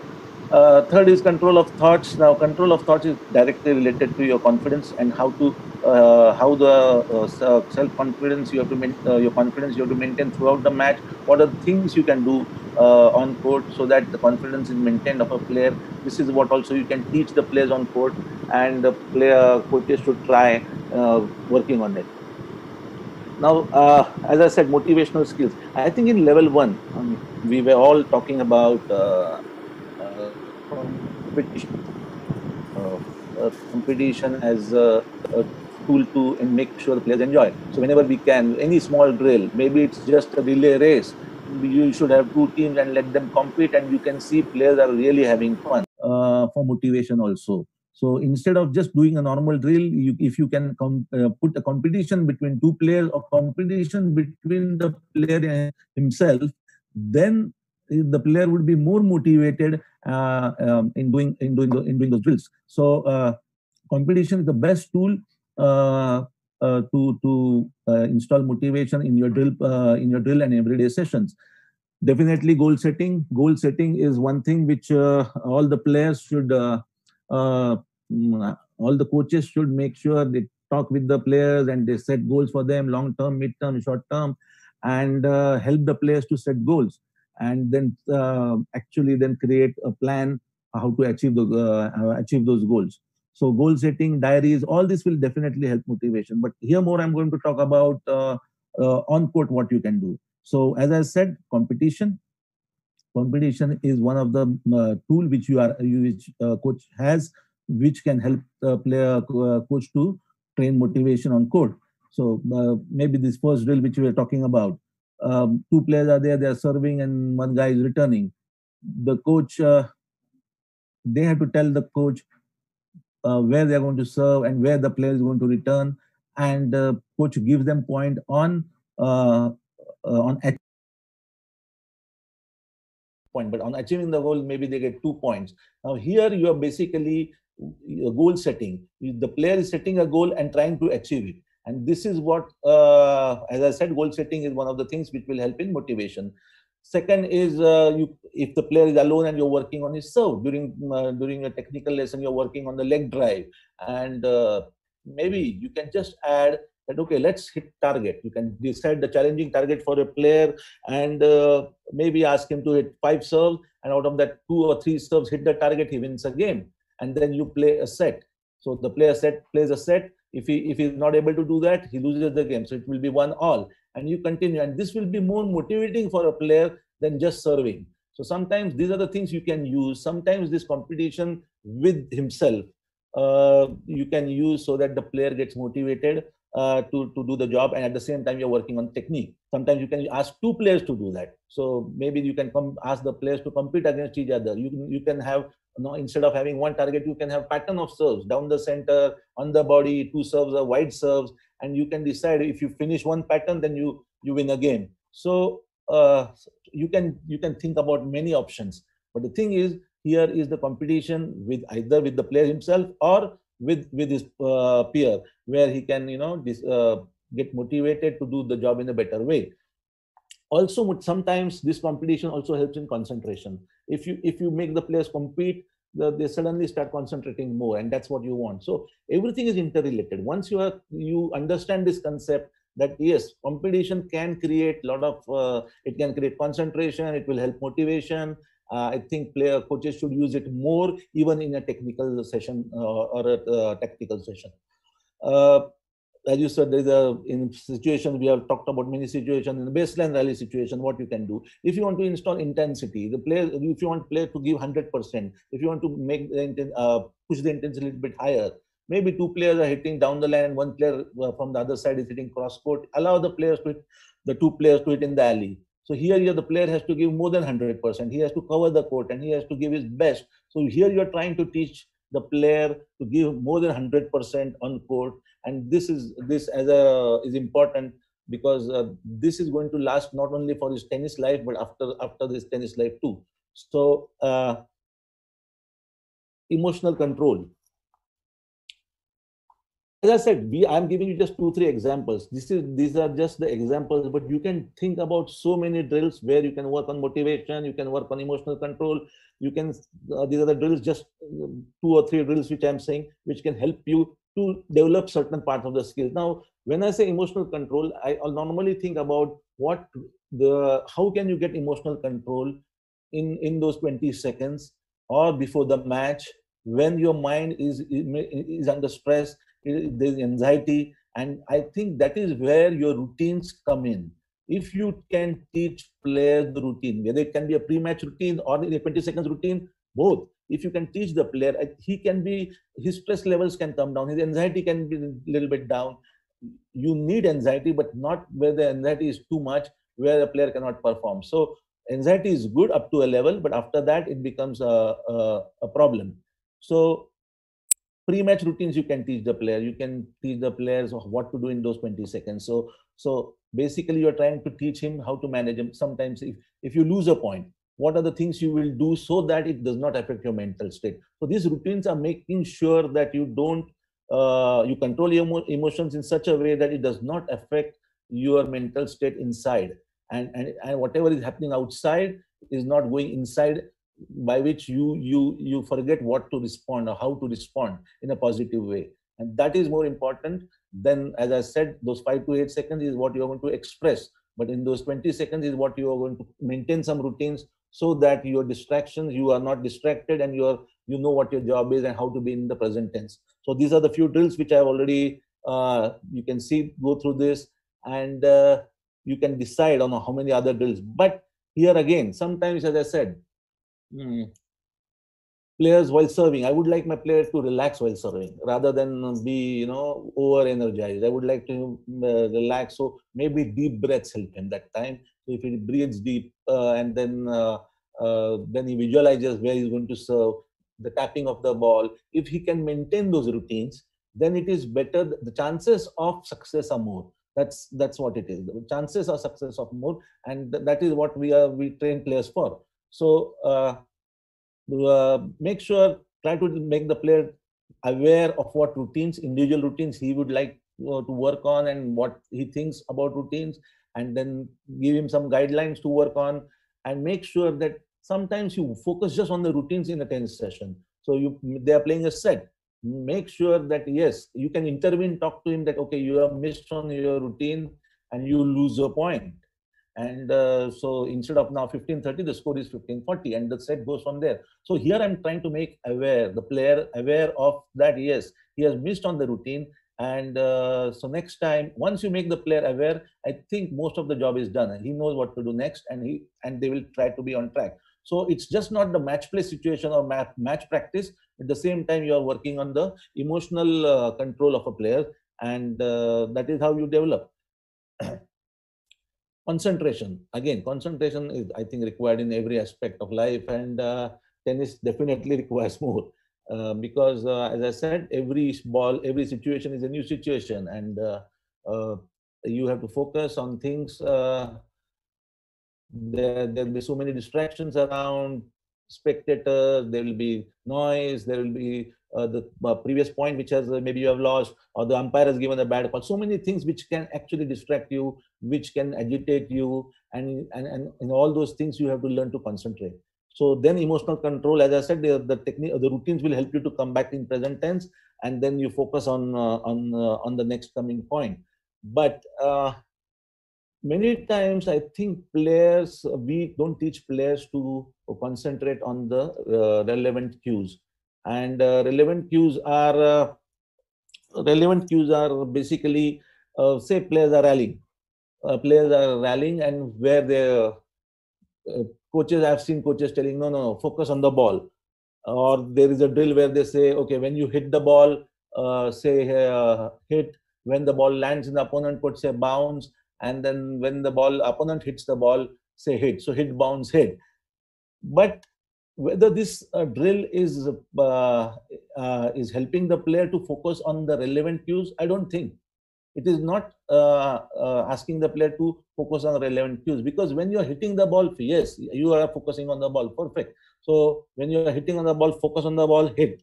Once the ball you strike the ball and it goes past your racket, then you are thinking about recovering, and then your focus should not be on the ball, but it should be on the opponent. You should focus on the opponent, how he is going to move, whether he is barely reaching the ball, whether he is going to be in great position to hit the ball. So you start, because that is going to help your anticipation. So now from your focus from the ball should go towards the opponent, and then what opponent is doing, and then what is his stance, what is the angle of the racket, so which will help you to anticipate. So your focus from ball goes to the opponent, and you start focusing on the opponent and his racket, and then when he hits the ball, again you start focusing on the ball. So in between, you ask the player to say bounce, means you are still asking him to watch the ball, and that is a wrong cue. I think you should just tell him to say hit when he hits the ball and hit when the opponent hits the ball, and that will be good enough, because I want him to focus on the opponent once he hits the ball, and that is going to help him to improve anticipation, and which is very important to be fast on court. And so focusing on relevant cues is more important. It's not focusing on the ball is important. That is one thing all coaches should understand, that make player understand where your focus should be when you are rallying, where your focus should be when you're serving, where your focus should be when you're returning. And there are so many drills, you can decide so many drills on concentration. You can have rally doubles rally, you can have rally with 2 balls, you can have a volley rally with the player where the coach gives the field from outside the court to one of the players who has to continue the volley rally, but at the same time volley the ball in the open court. So you are creating, you are developing this concentration more. Many things you can decide on concentration. The thing is, all these concentration skills can be developed on court with different drills. That is what I want coaches to understand, that it's not necessary that concentration will go out and do concentration training with an expert. Yes, that's good. But on court also you can train part which can help the player. So concentration is one part I think players should start at an early age. Normally when you are working on coordination, we normally put cones of different colors, say 1.5 meters from each other on a line. So yes. You go ahead, Hemant. Yeah. So basically, we are trying to.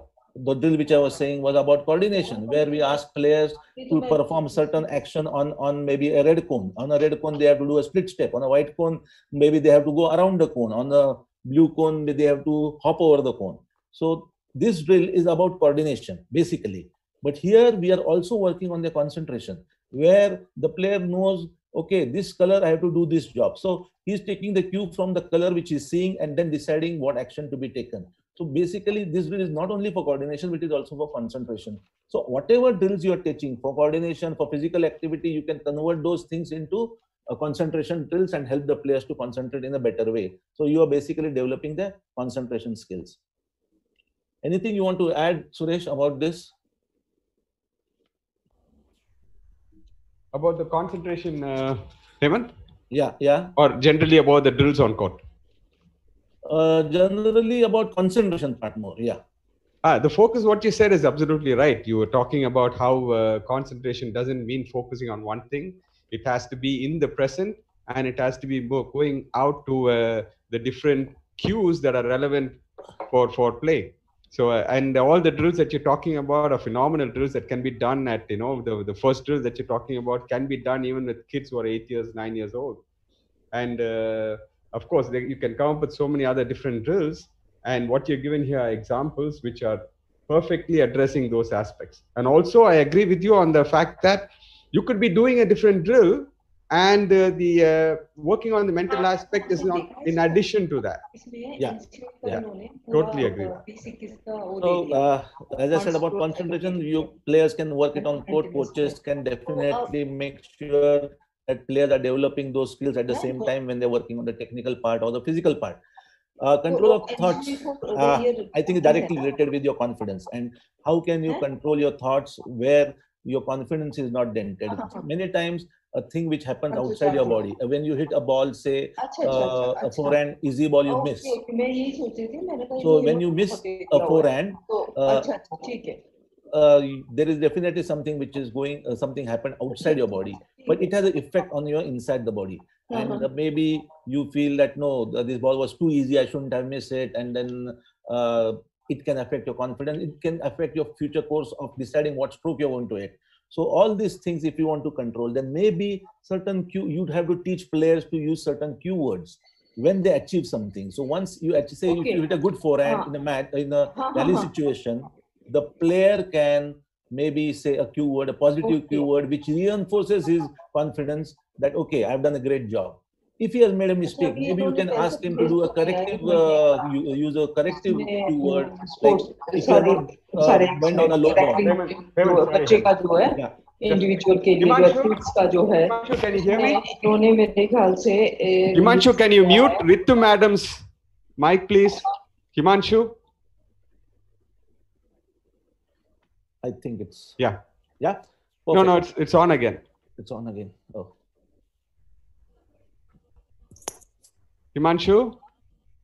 Yeah, thank you, Himanshu. Sorry, Hemant. Yeah.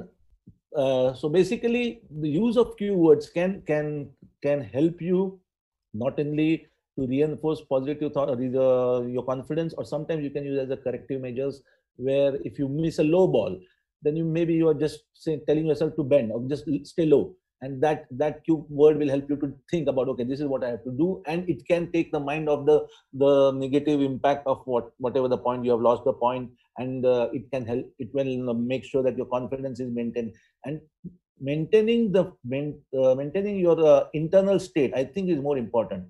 These cue words sometimes help in stopping this negative chain of thoughts. It can reinforce the positive thoughts. So use of cue word is what you have to teach players to do even when they have done a good job or if they have missed something. So this cue word will definitely help them and to do a better job or give a better performance in that match. Many drills you can think about, and but the thing is, you should focus on these things when they are actually doing other drills for technical or tactical purposes. So basically today I wanted to tell coaches that integrate your training, your training on court with mental part. It is not that you have to keep mental training only for mental experts, and maybe at a later stage when the player starts performing, he starts going to the mental trainer and gets help. No, as coaches, you should make sure that you have developed his mental skills in a proper way. And maybe, yes, he will go to a mental trainer for visualization, for hypnosis. But the thing is that till that stage, you have done the basic work right. You have created a platform for the mental expert to work on. And our player has a skill, a fearless player. As I said, we want to create fearless players who are not afraid of challenges, who are not afraid of situations, and can react in a proper way. So for coaches, you can, as I said, it's a great time where Tennis Academy, many articles, many contents are free by ITF. You can go there, you can find out so many drills on court. You take it, then you can decide which drills you can use, but use this time to decide how you want to train your players, especially from an earlier age, because that's the age when the impressions last longer and throughout the life. So if that age, if you can train some mental aspects of life which are useful for tennis, I think it will be great. Suresh, you want to add something? Sorry, you go ahead, Hemant. Going great. Okay. So something maybe in Hindi मैं बोलना चाहूँगा कि basically mental training जो part है जो हम coaches नहीं करते, हम कोचेस को थोड़ा सा उस बारे में मालूम नहीं होती, इसलिए नहीं करते एक, और दूसरा उसका कोर्ट पे यूज कैसे करे इसकी समझ थोड़ी कम होती है हमारे में। तो ये थोड़ा सा ऐसा नहीं है कि हम लोग मेंटल जो स्किल्स हैं जैसे मोटिवेशन है, कंसंट्रेशन है, इमोशनल कंट्रोल ऑफ थॉट, ये सब चीजें हम लोग ट्रेनिंग में ऑन कोर्ट कर सकते हैं। प्लेयर्स को बताने की जरूरत नहीं, लेकिन हमको हमारा पर्पस मालूम चाहिए कि हम ये क्यों कर रहे हैं और उनका कंसंट्रेशन उससे इंप्रूव होगा। तो ये ऐसे कुछ ड्रिल्स हम लोग कोर्ट पे कर सकेंगे जिससे आप प्लेयर्स का mental skills at an earlier age, don't wait, आप रुको नहीं कि वो 15-16 का साल का हो फिर वो मेंटल ट्रेनर के पास जाए, नहीं, 8 साल से आप mental training of concentration skill training और मोटिवेशन, ये सब आप प्लेयर्स को का इम्प्रूव कर सकते हैं। कोर्ट पे ड्रिल्स लेके आपको थोड़ा सा उस पे बेसिक नॉलेज अगर है तो आप इससे अच्छे प्लेयर्स, फियरलेस प्लेयर्स, मैं जो बोल रहा था कि आजकल बहुत मैंने कोचेस देखे हैं जो बहुत कंसिस्टेंसी पे ज्यादा वर्क करते हैं और वो आज का जो टेनिस है वो पावर बेस्ड है. सो पावर बेस्ड अगर अपने को प्लेयर करना है तो उसको गलतियों से डर नहीं होना चाहिए. गलतियों को उसके मन में मत डालो कि गलती ये नहीं चलती टेनिस में. टेनिस में गलती चलती है, बिकॉज अगर आप पावर से मारना चाहोगे तो थोड़ी गलतियां करोगे ही, और ये होगा. और ये अलाउ करो, और इससे बाहर कैसे आए उसमें प्लेयर को हेल्प करो, तो ही आपको फियरलेस टेनिस प्लेयर बनेंगे जो मेंस एंड वुमेन्स में जाके आगे रिजल्ट देंगे.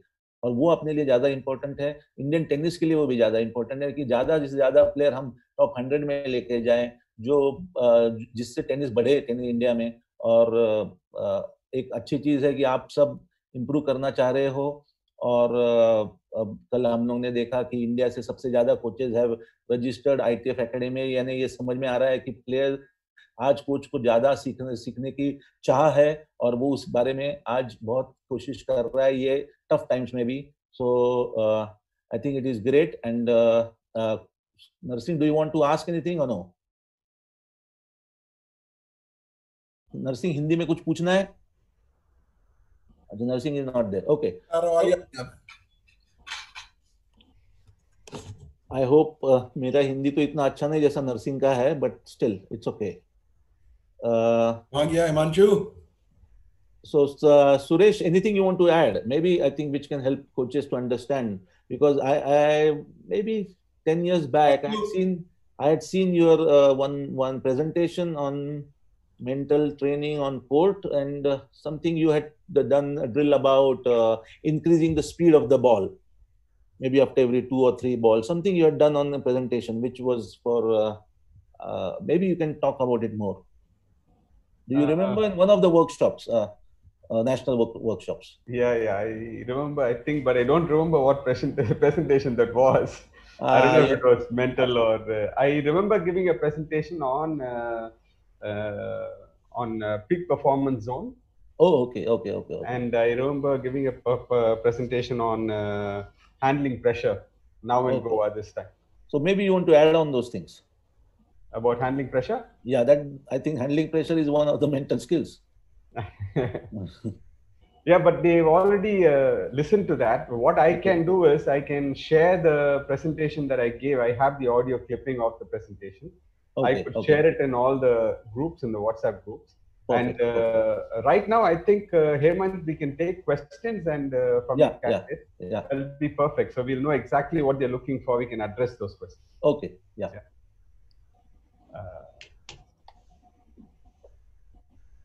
So one Dr. Senthil Kumar is asking how to control of thoughts through playing condition. While you're playing, how do you control your thoughts? You want to answer that, or you want me to take it? Yeah, control. Again, when you're playing, I hope he's talking about match play. Yeah. And yes, in match play, as I said, that time is what is going to create more problem for you, where your mind can go everywhere. So your thoughts can just wander everywhere. And that is where I think always those routines and your cue words are going to help. So from an early age, teach players to follow certain routines, which is individual for them what they do it. But the thing is, if they follow routines, I think it will help them to keep the thoughts within that 78 by 36 feet of court, and then focus on what are the things they have to focus during the match. So the routines and cue words would be very important, I think, for players to be focused in those 20 seconds. Absolutely. Totally agree with that, Hemant. And Arun Bosle is asking, can coaches evaluate concentration, mental improvement of player every 3 months, like our fitness?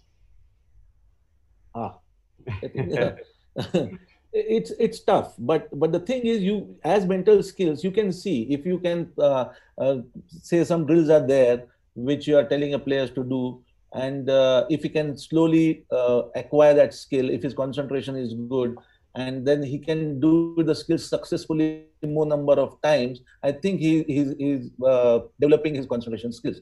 Because there are no tests as such, but what we can do is definitely, if he is doing those drills in a proper way and the success rate is high, that means he's improving. That's what we can. Yeah, absolutely. And also when they're playing matches, you could go there and you could be following the match, and most of the time you'll be able to make out some of these mental aspects. Yeah, perfect. Yes. There's a Vic Tennis who's asking, hi sir, how can we increase or decrease arousal to enhance the performance? Okay. It's not enhance the performance, but sometimes players are over aroused and under aroused, and the player would like to have that maybe a perfect level of arousal. If the player maybe is over aroused, I think deep breathing would help him to calm down and bring the arousal at a level which he wants.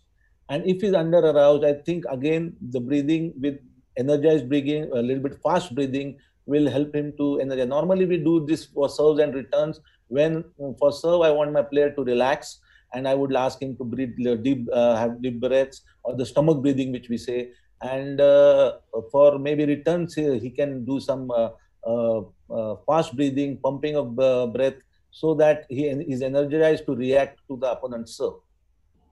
Yeah, totally, Hemant. Yeah. Fantastic answer. So superstition and routine difference, please elaborate, sir. Sharad K. Ketan. Yeah. Okay, so basically routines are things which you do so that your internal state does not get affected. Okay. Rituals sometimes are, which we say are superstitions. Rituals are something which are individualized, but I'm not saying those rituals are wrong or the superstitions are wrong, because those are the things which, anyway, what routines are. Routines are something which you do so that you maintain a good state of mind. And sometimes because of your superstitions, you feel good. You mentally feel good. And if some certain rituals you do, like maybe wearing a cap, which is not straight away, maybe behind. And if the player is feeling good about it, that's his ritual. Or maybe he just like Nadal going over the lines. These are his rituals where he doesn't touch the line and he feels good about it. It's basically, we want that state where he feels good about himself. And so rituals or routines, whatever you do, the main purpose of it is to keep your mental state ideal, or keep mental state happy, in a happy zone. Yeah. Hemant. Yeah. This question keeps coming up, and we have to address it. What do Indian players lack as compared to foreign players? Seeing the fact that no one has been a constant in the top 50 or even top 100. He's an anonymous attendee. He doesn't want to reveal his name. Okay. So basically, again, as I said, there are so many reasons. As we said, international exposure is not there. Finances is a problem. We have not that many international tournaments in India, which can give them more opportunities to improve their ranking or maintain their ranking. That expenses, the finances, the sponsors, there are so many reasons. What I look into as a coach is where we as coaches are going wrong. And as I said, one part was definitely this this philosophy of consistency-based coaching is something the coaches have to think about. And from consistency-based coaching, I think we have to focus on power-based coaching, where mistakes are allowed. Mistakes should be allowed in tennis, and players also, they should learn to allow mistakes. That is very important. If we create fearless players, if you see Sania, for me, her backhand is not that good technically, if you see, and maybe the serve also needs improvement. But she was world number 27. She is #1 player in doubles. So technical aspects, more than technical aspects, if mental aspects, if you create fearless player like her, then only they can achieve that height of what you're talking about, being at top 50. Yes, it will need physical trainers and then the team that is there. But initially, my job as a coach is to make a fearless tennis player. And that will lead to, I think, more players in top 50 and top 100. Okay. Thank you, Hemant. Hemant, a lot of question keeps coming up, which is, which you cannot answer in like 2 minutes, or even if you take 1 hour. So there is so much of, information that has to go in to answer these questions. So it has been coming in the last, from the time we started this webinar, and I've been kind of skipping those questions because we know we can't answer them in one go. They have to probably take a course to, if you want to answer them. So what I did was, I'm going to take tomorrow's session. Tomorrow is going to be my presentation. And I'm going to take a bird's eye view of all the things that a player needs to do to go from a raw beginner who's just starting tennis to a professional player. So I'm going to take them through the stages. I'm going to take them through the technical, tactical, physical, mental. What are the things they need to do in each stage, and the coaches will probably understand at that point of time what are the things they could do. Because see, here is a question which says, so what can we do for 6 years to 10 years children, mentally, physically, technically, and tactically? Oh. You know what I mean? So you need to give them the book and say, okay, this is what you need but to do. I think more important is which he enjoys. Yeah, exactly. Stays in tennis. That is more important. So at what age should we start mental training of kids? Let me answer this, Hemant. I think tomorrow's, when I give the presentation, there'll be more clarity on these things. But mental training starts the day the kid starts to play tennis. Yeah. Okay? The day he comes in, the first experience for the child is so important.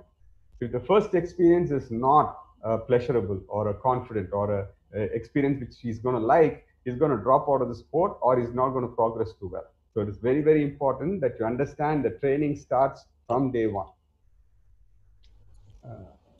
Nursing?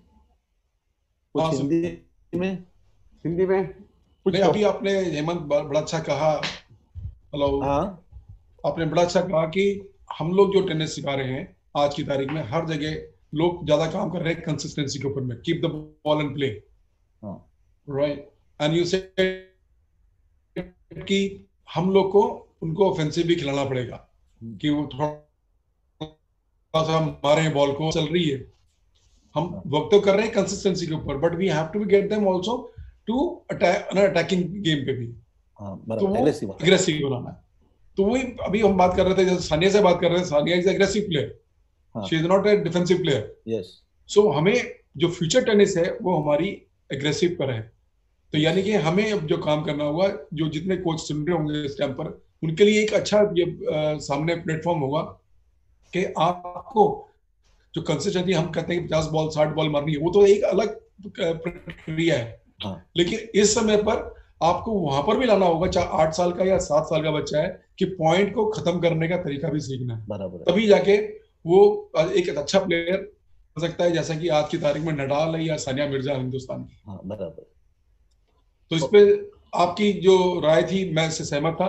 मैंने कहा थोड़ा सा इसके बारे में थोड़ा बता दें कि आप आज जो कोचिंग है दोनों तरफ ही करनी है, हमको डिफेंसिव भी लेके आना है, तो ऑफेंसिव में भी ज्यादा करना है। बराबर, perfect. I think you have summed up the presentation in Hindi. Perfect. Yeah. So I think the questions are over. No, there are questions. I was waiting. I thought Narsingh was going to talk more. Okay. Yeah, carry on, Suresh. Yeah. I'll come in if I need. I'll come in. Yeah.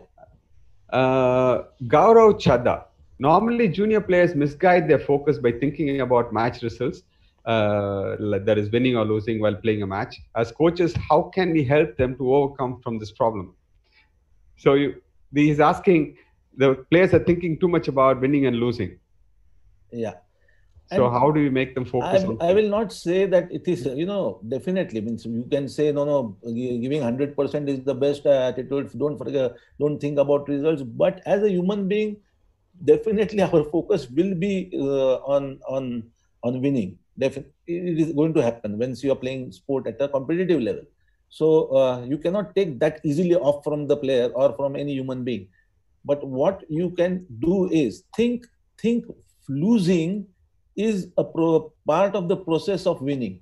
If you can teach them, okay, even if I lose, what I can learn from this, because I think losing will make you learn more, and winning will help your confidence. So in both ways, you are I think improving. So if this thing is you can teach them that losing is part of a process, and it is a learning process, and it will help you in learning more. I think that would help them. Definitely, when one player loses a match, he will feel bad, or if he wins a match, he will be happy, and that is bound to happen because we are human beings.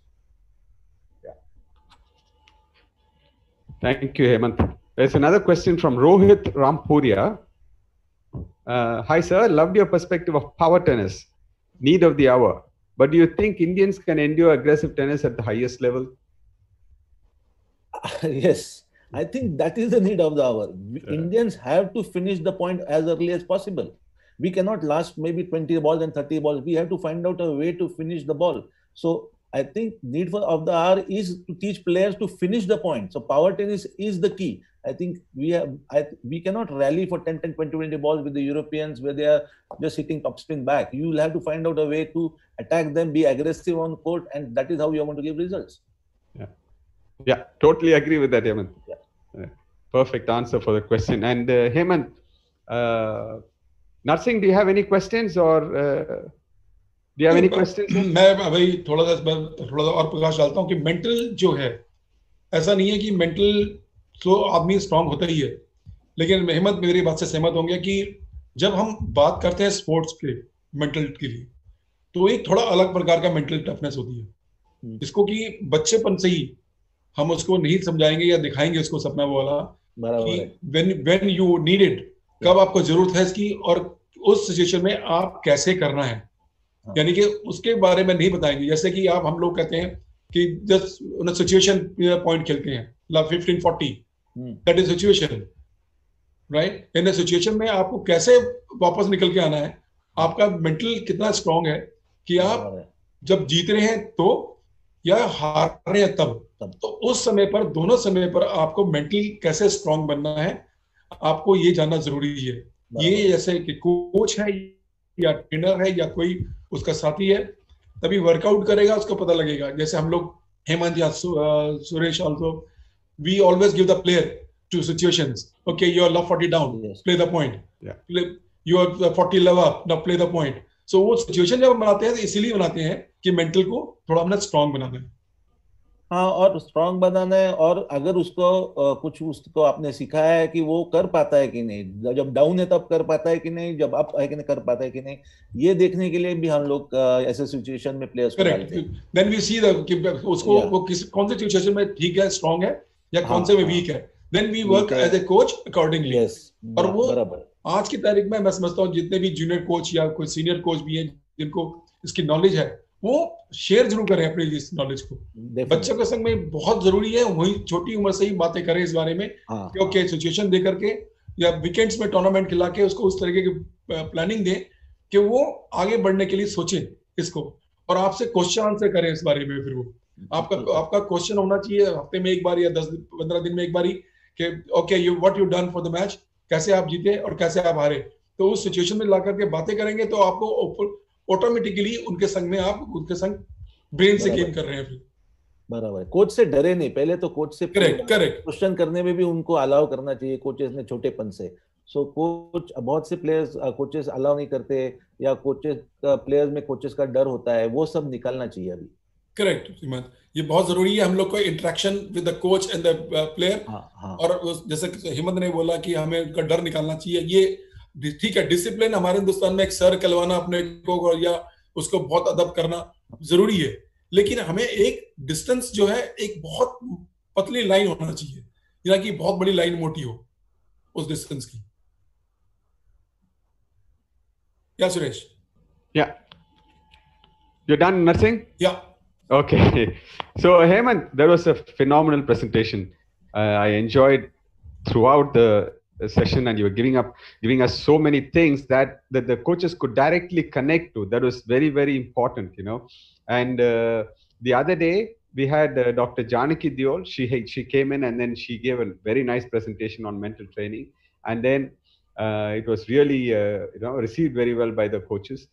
But this presentation was really a compliment to that. So whatever she spoke that day, you actually spoke from the coach's point of view and what are the things they need to do on court. And it was really, really nice. So hats off to you for this presentation, and thank you for being here and to help us, all the coaches, educating us in the right way. Thank you, Hemant. Yeah, thanks a lot, Suresh. Thanks AITA for I think it's a great job done by AITA, where at least something we are trying to help coaches, and in these tough times, I think everybody is staying home and they are staying safe. Thanks a lot. Yeah. Thank you, Hemant. So tomorrow we're going to have Saket Meneni and Vishnuvardhan. So we're going to have a double treat for tomorrow. 10 o'clock. Both of them, 10 o'clock. Both of them are Davis Cup players, and it's going to be a phenomenal interaction. And after the interaction, I'm going to be giving a presentation tomorrow on the topic is going to be long-term development of a tennis player. So all the things that the player needs to do from the time he joins in to become a pro, and also to continue what you do when you're a pro. So I'm going to try to take a bird's eye view of the whole thing, not go into details, at the same time try to give you enough information for you to know what are the things that the player needs to do. This has been a question that keeps coming up, and I thought I will address this to clear the doubts. Okay, so looking forward to see you all tomorrow. Have a wonderful evening. Stay safe, and bye-bye. See you. I'll share the video in the WhatsApp groups. Bye, Narsingh. Bye, Suresh. Bye, Thank everyone. you. Bye. Thanks, Hemant.